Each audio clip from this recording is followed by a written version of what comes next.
Serge Vira, Bocuse d'Or 2005 et nouveau président de la Team France. En fait, le concours, c'est une vraie aventure humaine. On passe de l'inconnu au devant de la scène très vite, quand on a la chance de le remporter, bien sûr. Et puis surtout, voilà, on a une ouverture à l'international très rapide, on est sollicité partout dans le monde. Et ça, c'est incroyable. Pour quelqu'un qui est un jeune cuisinier de bon niveau, on n'est pas préparé à ça, on n'est pas préparé à ce raz-de-marée. Et en fait, après, une fois que tout ça se stabilise un peu, ben voilà, ça nous ouvre des portes. Moi, ça m'a permis de créer mon restaurant aujourd'hui dans le Cantal à Chaudes-Aigues, c'est ce qu'on voulait faire aussi. Et voilà, donc on est reconnu très vite alors qu'on a gagné un concours. Mais quel concours quand même, quel concours, quelle aventure.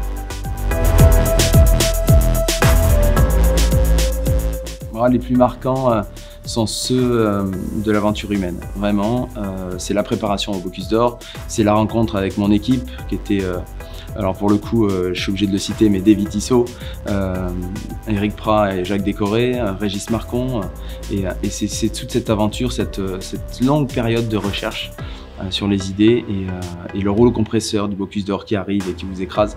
Et c'est là où il faut être fort, il faut psychologiquement, parce que c'est une grosse préparation psychologique. Mais voilà, ces souvenirs, ils sont incroyables. C'est mon entourage, c'est mon père qui chantait la Marseillaise à Lyon, c'est tout ça, c'est tous ces moments, ces espèces de flashs qu'on a. C'est les moments aussi de déception, parce qu'on vit beaucoup d'échecs pendant cette préparation, on ne comprend pas toujours pourquoi, on ne sait pas pourquoi ça ne fonctionne pas. Et pourtant, un jour, on ne sait pas pourquoi, vers la fin de la préparation, il y a des déclics qui se font et tout s'éclaircit et tout devient naturel.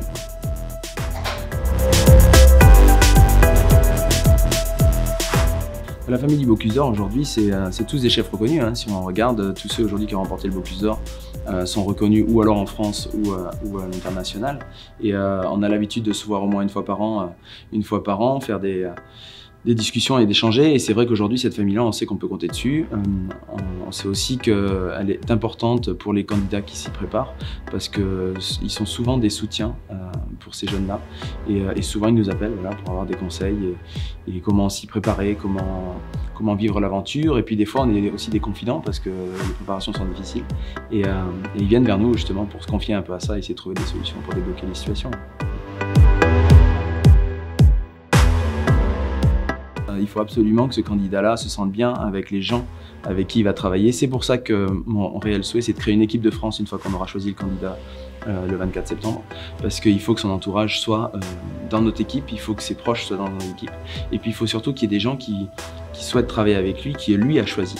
Et ça, c'est important. Nous, on sera là pour dire si ça va ou si ça va pas, si les gens sont compétents ou pas, ou s'ils sont dans la bonne voie. Mais j'ai pas du tout envie de prendre le rôle de coach, c'est pas mon objectif. Mon objectif, c'est vraiment de retrouver des bases saines, une vraie transparence, renouer le dialogue avec toutes les équipes internationales, parce qu'on n'allait plus sur les sélections internationales, et puis on n'échange pas avec eux.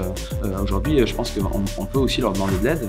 On a été pendant longtemps à essayer de cacher ce qu'on faisait, alors qu'on a vu que ça portait pas ses fruits. Donc aujourd'hui, il faut absolument renouer le dialogue avec les équipes qui gagnent.